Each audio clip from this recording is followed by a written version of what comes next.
So hello, Rachel. How are you? Hi, Stuart. I'm very fine. How are you? I'm doing well. So where are we broadcasting from today? We are broadcasting. I'm in Italy right now. Wow, how beautiful. Where in Italy are you? I'm outside of Venice, about an hour, Oh my and I've, goodness. Venice is one of my favorite places in the whole world. it's always kind of a miracle when you see So, the city. this is in fact your year-round residence outside of Venice? It has become my residence. I lived in New York for 15 years. Uh-huh. I moved there when I was 18, when I went to Juilliard. And obviously we've been affected by the pandemic Sure. years ago. So I actually came over to Venice right around then.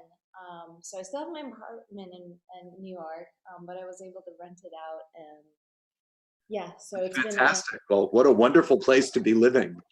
yeah. So I'm very excited that you're going to be playing with the Greenwich Symphony Orchestra. Have you ever played in Greenwich before? I don't believe so. No. Oh, fantastic. Well, welcome in advance. Let's talk a little bit about the piece you'll be playing, the Mozart 23rd Piano Concerto in A major. Is this a piece that you've known for a long time? You know, I'll tell you this. It was the first piano concerto that I ever learned when I Wow. was 8 years old. 8 years old, my gracious. Yeah, and I was in Chicago. I was that's where I started my piano lessons in Chicago, and my first and dearest piano teacher, Emilio Del Rosario, was the one who assigned this to me. And I'll tell you this, I was 8, and we had a concerto competition at the music school, and I think I played the first movement, and I was so nervous. It was my first competition, 8 years and old, my yeah, goodness. but I just remember, I remember the feeling, preparing and being so nervous, and then being really, really sad, disappointed that I didn't get picked, so I didn't get to play in the orchestra, and I don't think I've touched it since then. Oh my So gracious. So this is great. This is like a coming home for you. no, it's like I finally get to, yeah, perform the first piano concerto that I ever learned that was so dear to me, and I remember that feeling of disappointment that I didn't get to play it, and now, yeah, 20 some years later, I get to perform it, so I'm absolutely excited. Well, in a certain sense, when I think of the outer movements particularly, there's a youthful exuberance to these movements. I mean, it would actually, I think, suit a virtuosic 8-year-old very nicely. But that inner movement, which I think is truly one of the most beautiful things ever written by any composer, that seems like a very mature piece for someone young to be playing. Do you feel when you come back to a work like this that there's a new vantage point that you have just because of the years? Oh, absolutely, absolutely. I mean, actually, so I was practicing a little bit, and I was thinking of what Arthur Schnabel had said about Mozart, that Mhm. it's too easy for children and too difficult for adults. Yeah. And I just think it's so true because there's something indescribable in Mozart that is yeah, it's just very hard to capture when you're at a certain age. Um, Well, there's a transparency to it that, I mean, that in a sense is a little bit dangerous because, every moment is crystal clear. And I think as an adult, one gets so caught up with details and you're thinking things through in such a different way. Perhaps as a child, with that naive freshness and the rose-colored glasses that so many children have, it's easier to approach this music that's so crystalline. Um, mhm.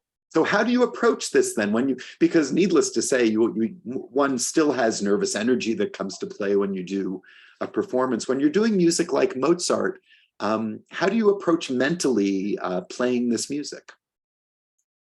I think what you said about exuberance and freshness and rose-colored glasses is definitely something I feel when I play it.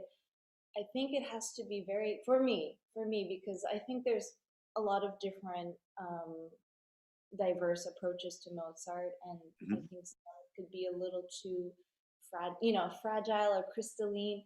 And I personally very much like this natural approach, something fresh, um, always simple, not too decorated. I think, Hmm. but it has to be, especially in the piano concerto. I feel very much like it's chamber music with the orchestra, how it goes back and forth, and we're Well, really I'm glad to equal. hear you say that because I feel exactly the same way. Actually, the truth is, when I think about conducting in general and making music with an orchestra, the ideal situation is where it feels like chamber music. But with Mozart, this piece is for a smallish orchestra. And so it's really possible for every player to feel that integral connection with you as the soloist and play it like chamber music. So I think it's going to be a very nice partnership if we're both looking at it that way. It should be really lovely. I agree. Yeah, I think, like you said, freshness and lightness.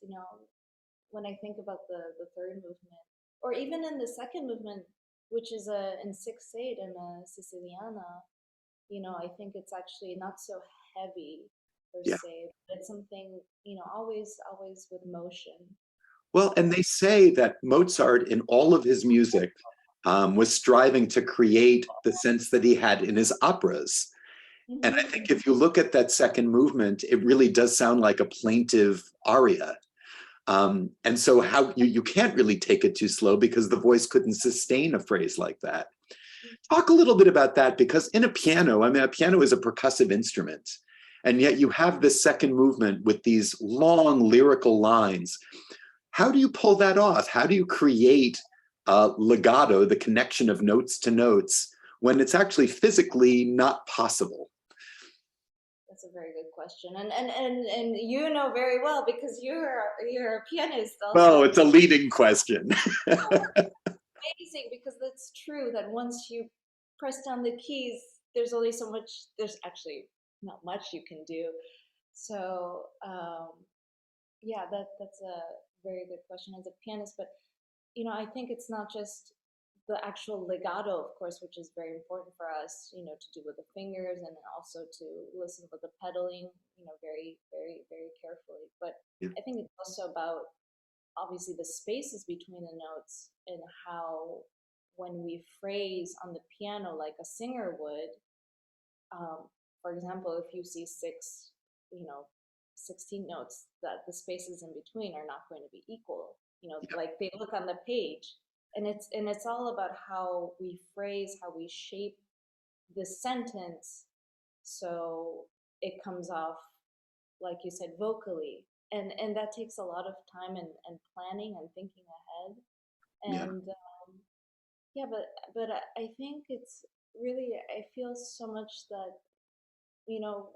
with the digitalization and so much editing these days and everything being, let's say, perfect, I feel um, kind of, looking back to the golden age of the piano, or looking back to the old pianists, the way they played everything so um,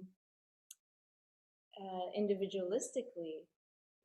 Each one had you can tell when it's Rubinstein, you can tell when it's Horowitz, because they had their characters, their identities. And I think if piano playing in general, for me, if it could go more in that direction, where we're not concerned with, I don't know, mistakes or. Amen to that. I think one of the beauties of live performance is that um, humans make mistakes and how they deal with these things, how in a live performance, things will go a little bit different every time. And how do you adapt to that? How do you make changes so that it works? Mhm. It's one of the things that creates energy, I think, in a live performance.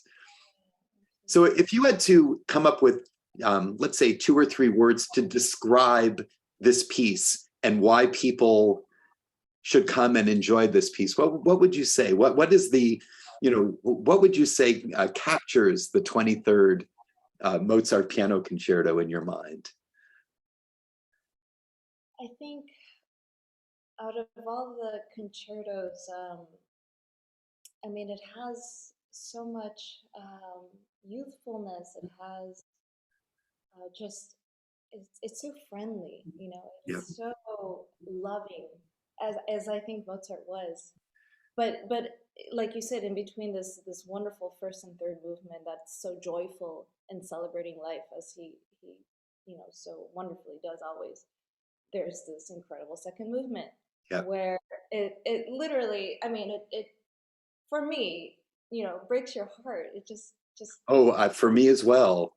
yeah, pulls at your heartstrings, and it's just one of the most poignant movements that he ever wrote, and an F sharp minor, which I believe he didn't write in other. Not that I can think of.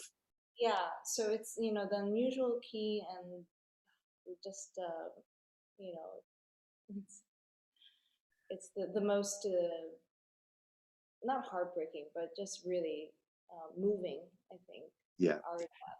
One of our orchestra players suggested that this would be a good concert to bring young people to. Do you think Mhm. that's true of this concerto? I actually do.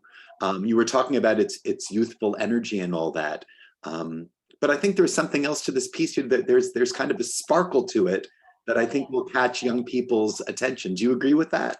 Oh, I agree. I mean, as a young person, I always loved Mozart. It was he still is one of my favorite, if not my favorite composer. Yeah, Um, there and is something timeless about this music for sure. oh yeah, he speaks about humanity and how what it's like to be one of us. And I think for young people, his music would be refreshing. Hopefully, would catch them. You know, Yeah, because this is music to make you fall in love with music. yeah, yeah, for sure. And A major, I mean, it's such a happy key. It is. It's a joyful work, and I cannot wait to make music with you. I'm very much looking forward to it. Just so you know, for all of you out there, the concerts are on November 12th and 13th, Saturday night at 7:30, Sunday at 3 o'clock in the afternoon at the Performing Arts Center at Greenwich High School. And we can't wait to see you, Rachel. Thank you so much for spending time with us today. Thank you so much, Stuart. Looking forward to it.